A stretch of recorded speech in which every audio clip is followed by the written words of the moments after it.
Here's what I want to know about the Dillon RF100 automatic primer filler. How easy is it to set up? How fast will it fill primers?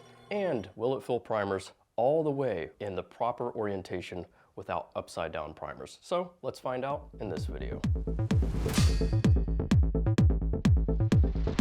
Hey there, Kyle Shields from UltimateReloader.com. As you can see, we got two variations of the Dillon RF100 primer filler. I'm going to start with the small, so let's get the small out of the box and I'll show you what is in here. So let's get to it.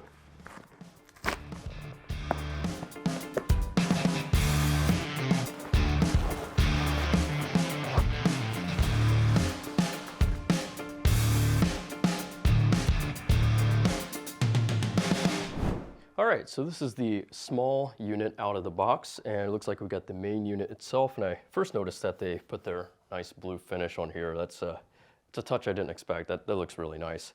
We got the primer filler tube, we got a Allen key, it looks like some spare parts and pieces for the tube and the unit itself, as well as some instructions. So what I'll do next is read the instructions and also get the large unit out of the box, and we'll see how this thing works. All right, so as you can see, I have both units out of the box here. I unboxed the large one and it has pretty much the same parts with the exception that it's for the large primers instead.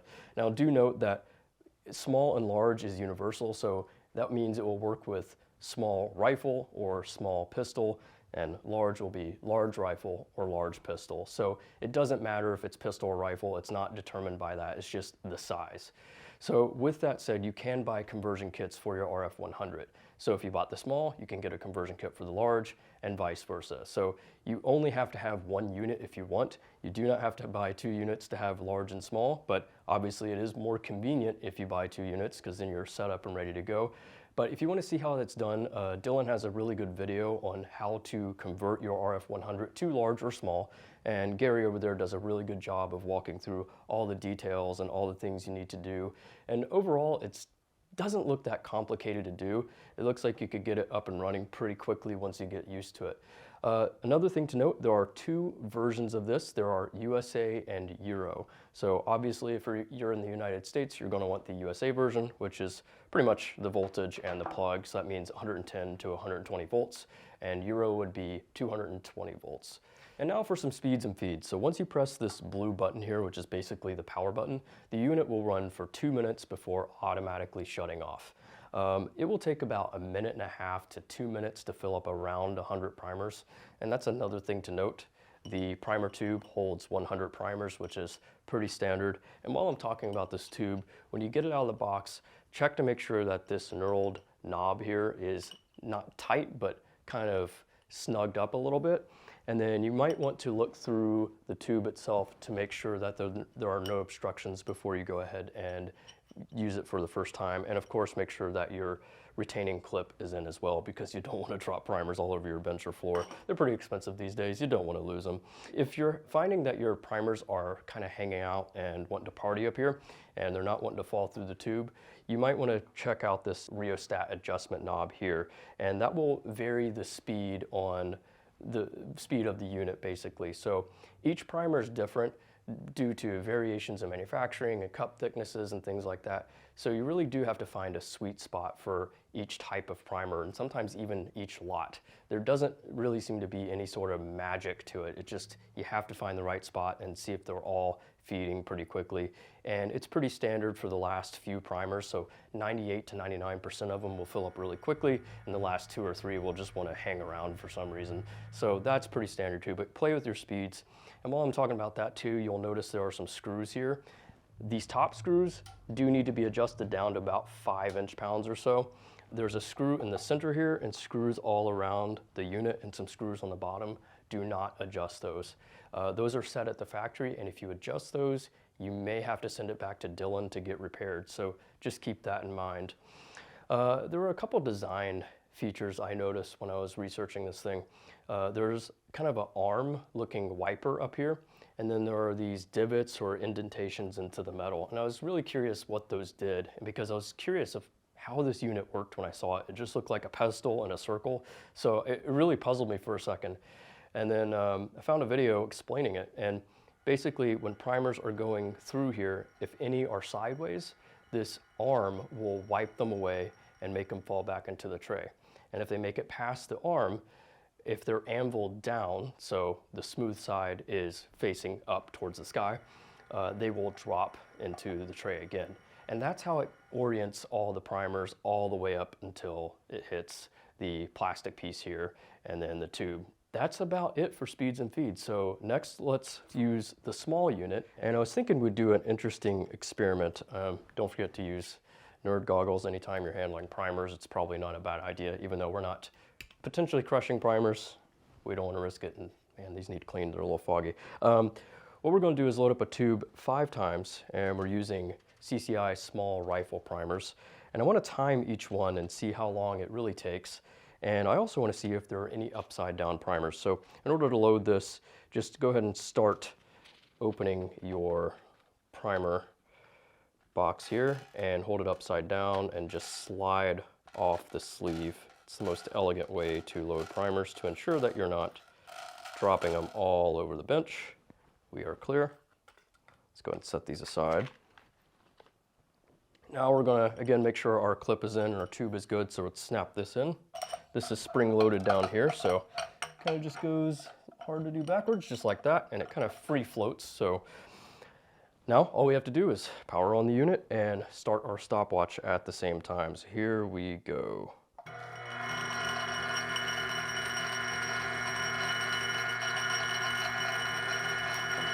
Uh-oh. One fell off the bench, that's one down.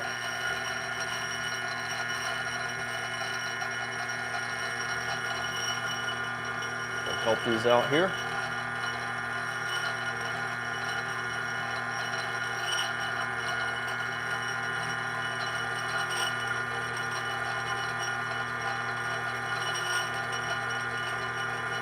As expected, the last few are stragglers, are taking their time.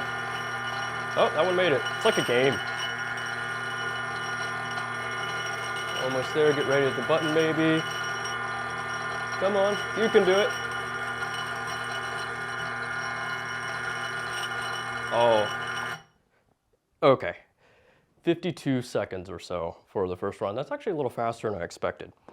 So there was one just hanging out and not wanting to go in, down the tube there. So all our primers are nice and captivated.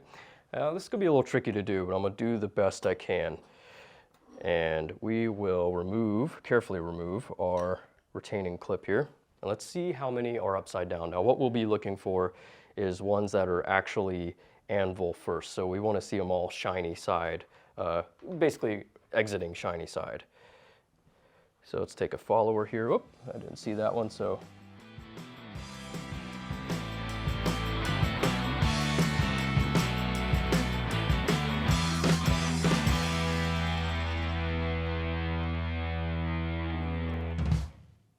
Okay. So call me crazy, but I did not see any upside down. I'm going to try doing that 4 more times, jot down my results, and see what we get here. So be right back. So what do we have for our results for small rifle primers here? It looks like that our first time was 52 seconds and 0 upside down primers. Second test was 2 minutes minus, well, basically, I fudged it a little bit, so it was slightly under 2 minutes, a little faster, but most of all, 0 upside down primers. Third test was 58 seconds, 1 upside down primer, and I did notice in that one there was a bit of resistance in here, and I actually had to use a bit of force, and either I might have made it go upside down, or I might have just pushed something through because it was stuck sideways or something. It's really hard to tell. And then test 4, 1 minute 31 seconds, 0 upside down primers. Test 5, 1 minute 1 second with 0 upside down primers. So that is overall really impressive. Next, let's do the same exact thing with large rifle primers.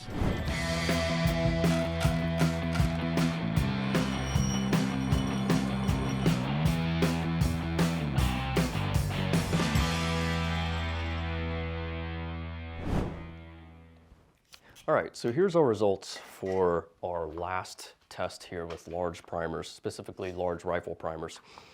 So number 1 was 50 seconds, 0 upside down primers. 2, 46 seconds, 0 upside down primers. 3, 36 seconds, 0 upside down primers. 4, 40 seconds, 0 upside down primers. 5, 48 seconds, and 0 upside down primers. So across the board, 0 were upside down as far as I could see.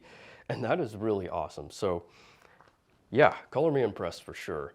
All right, so let's conclude here and I'll tell you what I think about this. All right, so in conclusion, I really am impressed by this, and I'm not just saying that. I've used a handful of other methods of filling primer tubes, and it's always just tedious or time-consuming or a little fiddly. There are other products out there on the market that do a similar thing, and while this isn't the cheapest, if your time is valuable or you're a commercial reloader or you just are tired of fiddling around with filling primer tubes, definitely give this a look. And again, you don't have to buy 2 units. You can just buy one and buy the conversion kit for $99, which isn't too bad. Who is this for? Most of all, it's for anybody who loads with progressive presses, maybe commercial reloaders or people that shoot a lot of ammo, for example, pistol shooters or competition shooters that really don't want to waste time filling primer tubes all the time, because it does happen very frequently when you're doing a lot of bulk loading.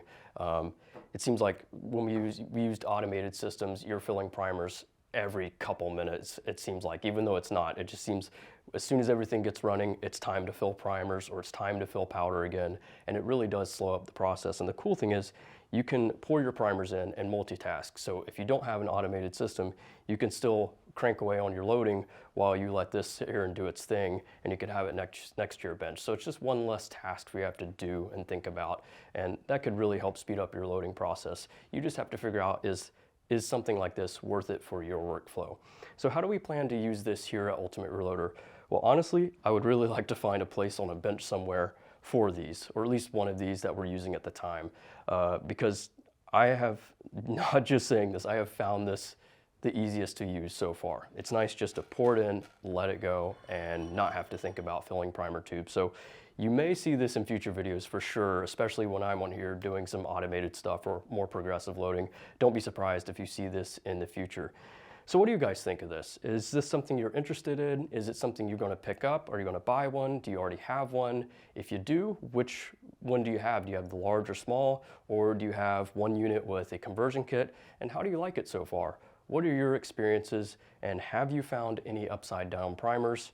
And what's your time running at too? Again, with these results, especially the large rifle primers that I did, I'm very impressed. All were under a minute. I mean, that is awesome. Definitely faster than manually using pickup tubes, which is just, oh, after a while, that gets tiring. Anyways, that is all for this video, and until next time, I will see you all later.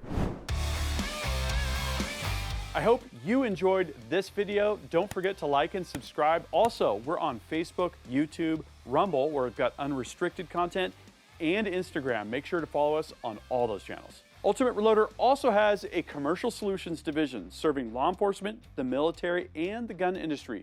We have some unique capabilities, including a comprehensive suite of recoil testing and evaluation capabilities, trigger profiling, and more. Thanks again for watching.